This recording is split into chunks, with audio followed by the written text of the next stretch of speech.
Before you watch this video, remember, every story you're about to hear was posted by a real person, and none of them were ever heard from again. What happened to them, no one knows. And the things they described don't sound human at all. One story: I took a Craigslist job, but they never let me leave. I remember it was a Thursday night when I found the ad.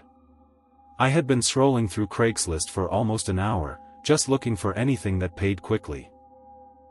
Rent was due in 2 days, and I was already short. Most of the listings were either scams or required experience I didn't have. Then I saw one that stood out. $200 cash. One night house sitting. No experience needed. It sounded too easy, but at that point, I didn't really have the option to be picky. There was no name attached, just a phone number and an address.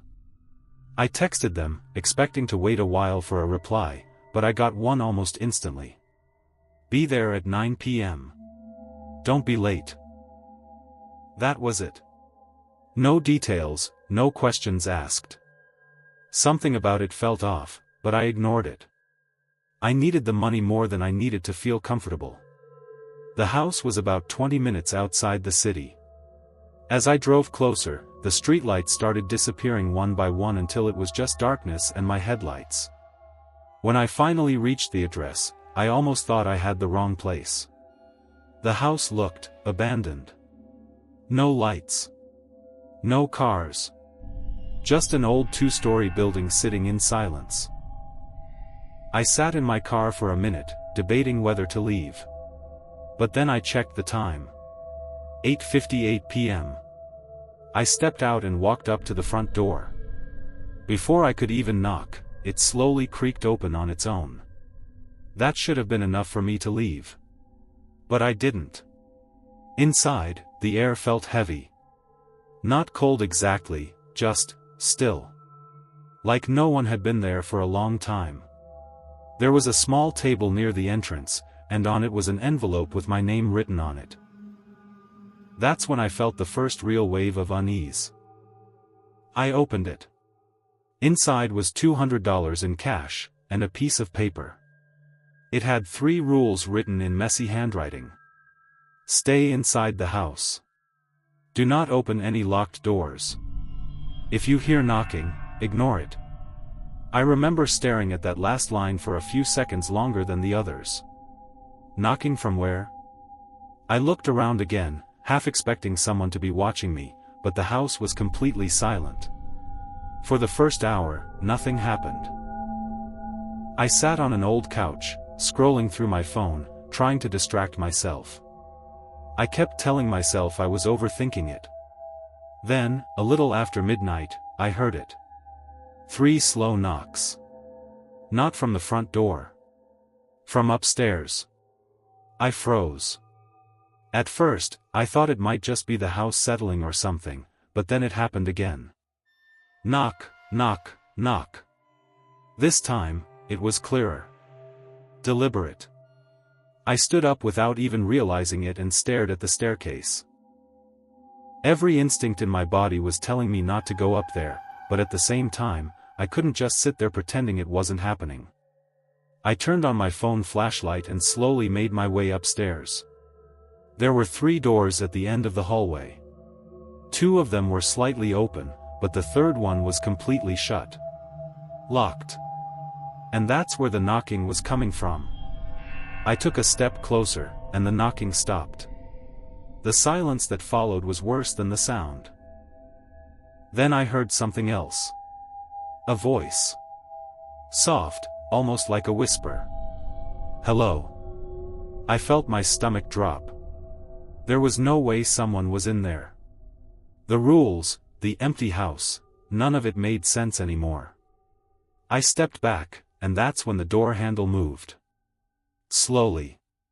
Like someone on the other side was trying to turn it. I didn't wait to see what would happen next.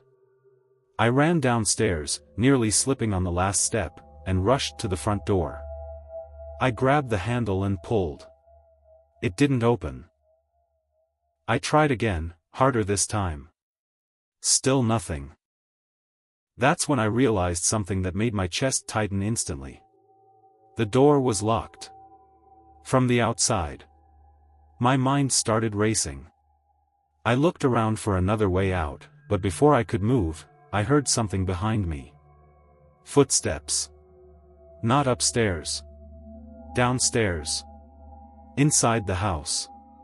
Slow. Heavy. Getting closer. I didn't turn around. I couldn't. And then, right next to my ear, I heard a voice. Calm. Clear. You weren't supposed to leave your post. I don't remember how I got out of that house. The next thing I knew, I was sitting in my car, shaking, with the engine already running.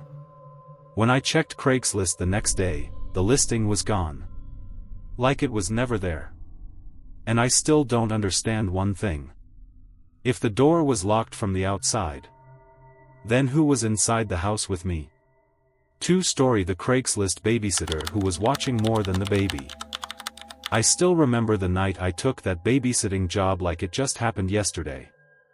It started with a simple Craigslist ad. I wasn't even seriously looking for babysitting work, but the pay caught my attention immediately. $150 for just one night. No interview, no long requirements. Just watch the baby while parents are out. I had done babysitting before, so it didn't feel completely strange. Still, something about how quickly they responded made me a little uneasy. I texted the number, and within seconds I got a reply. Come tonight. 8 p.m. Don't be late. No names. No details about the kid.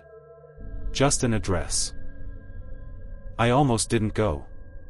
But again. I needed the money. The house was in a quiet neighborhood. Not abandoned, not creepy at first glance. Just, too quiet. No lights in nearby houses, no cars passing by. It felt like the whole street was empty. When I knocked, a woman opened the door almost instantly, like she was already standing there waiting. She didn't smile. She just looked at me for a second, then stepped aside and said, "You're here for the baby."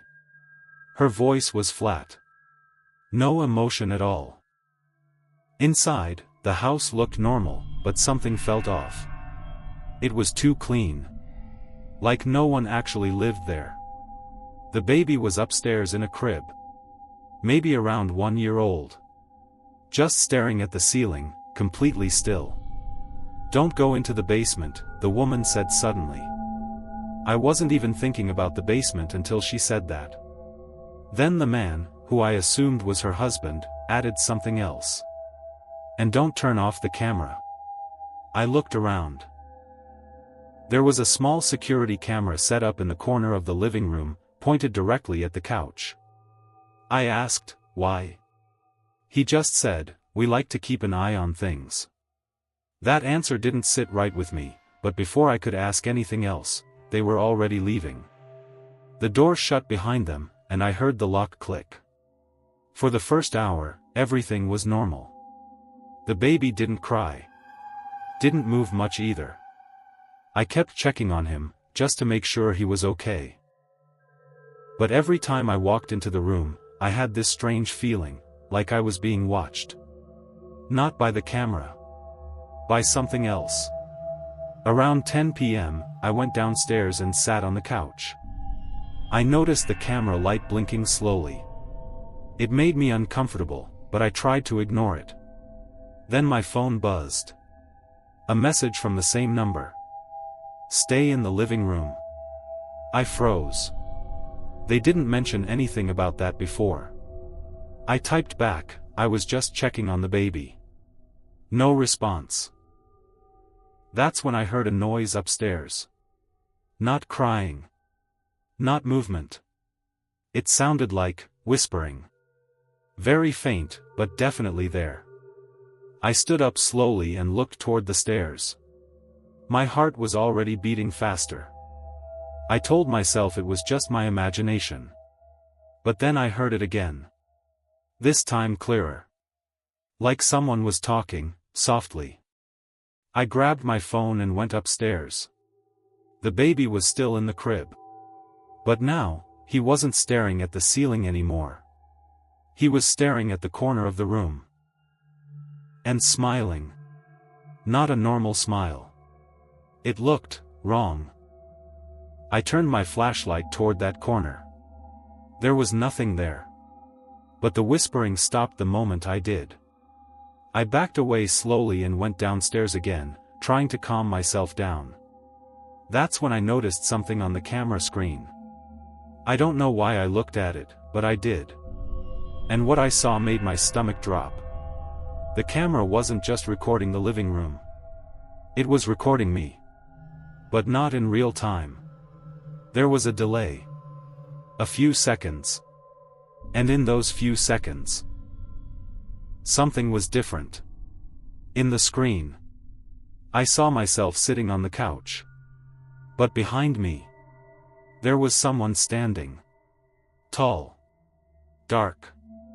Just watching. I turned around immediately.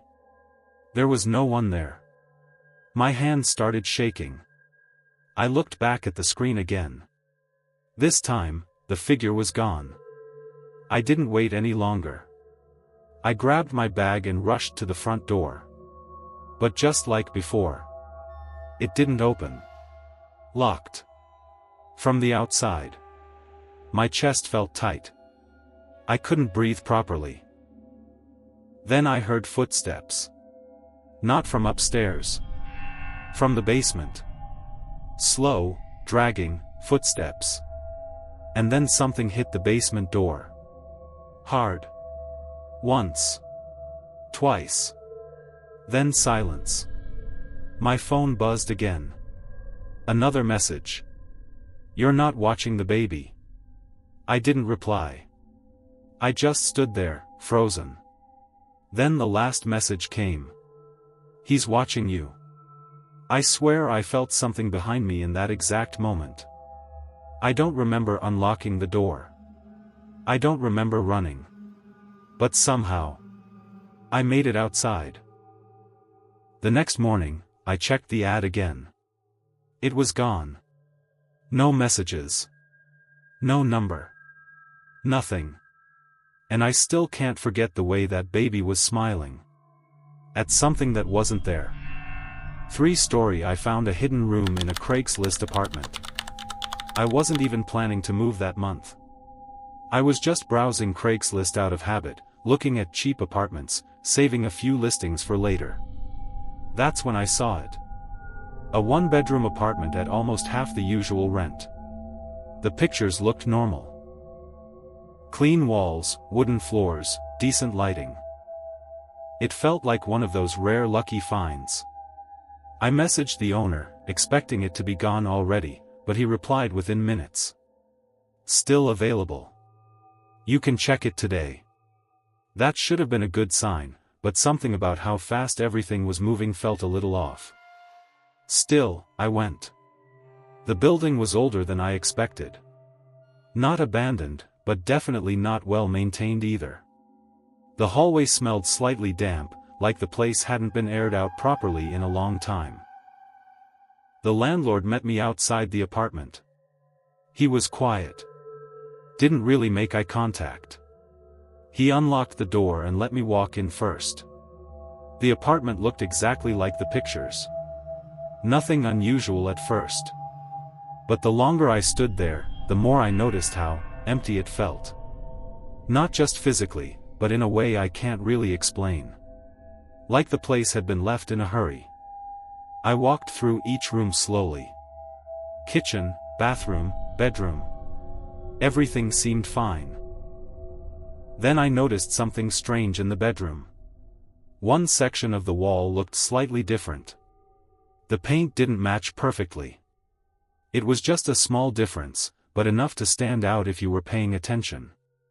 I asked him about it. He paused for a second, then said, "Just an old repair." He didn't sound convincing. But again, the price was too good. I told him I'd take it. He didn't ask for much. Just cash deposit and first month's rent. No paperwork, no background check. Looking back, that was another red flag I ignored. I moved in 2 days later. The first night was quiet. Too quiet. I remember lying in bed, staring at the ceiling, feeling like something wasn't right. Not scared exactly, just uncomfortable. Around 2 a.m., I heard a sound. A faint tapping. At first, I thought it was coming from outside. Maybe pipes or something in the building. But then it happened again. Tap, tap, tap. This time, it was clearly coming from inside my room. From the wall. The same wall with the uneven paint. I sat up in bed, just listening. It stopped. I stayed awake for a while after that, but nothing else happened. The next morning, I convinced myself it was nothing. Old building. Normal sounds. But the second night, it got worse. The tapping came back. Louder this time. More consistent. Like someone was knocking from the other side. I walked up to the wall and pressed my ear against it. For a few seconds, there was nothing. Then I heard it. A sound that didn't belong. A faint movement. Like something shifting, inside the wall. I stepped back immediately. My heart started racing. That's when I noticed something else. Near the bottom of the wall, there was a thin line. Almost invisible. Like an outline. I ran my fingers along it and felt a slight gap. It wasn't just a wall. It was a door. A hidden one. I didn't open it that night. I couldn't. Something about it felt completely wrong. But the next day, I couldn't stop thinking about it. So I went to a nearby store, bought a small tool, and came back. I told myself I just wanted to check. Nothing more. When I pushed against the panel, it moved. Slowly. Revealing a narrow opening. Cold air hit my face immediately. The smell was horrible. Damp, old, like something had been sealed away for years. I turned on my phone flashlight and looked inside. It was a small space. Too small to be a room. More like a hidden crawl space. And then I saw it. Scratches on the inside walls. Deep ones. Like someone had been trying to get out. My chest tightened. I stepped back, but my foot hit something on the floor behind me. I looked down. It was a piece of paper. Old. Crumpled. I picked it up and unfolded it. There was only one sentence written on it. Don't close it. That's when I heard it. Right behind me. A breath. Close. Too close. I turned around instantly. No one was there. But the apartment suddenly felt smaller. Like I wasn't alone anymore. I didn't even think. I grabbed my keys and ran out. I left everything behind. I didn't go back. The next day, I tried to contact the landlord. The number didn't exist anymore. And when I checked the listing, it was gone. Like that apartment was never meant to be found.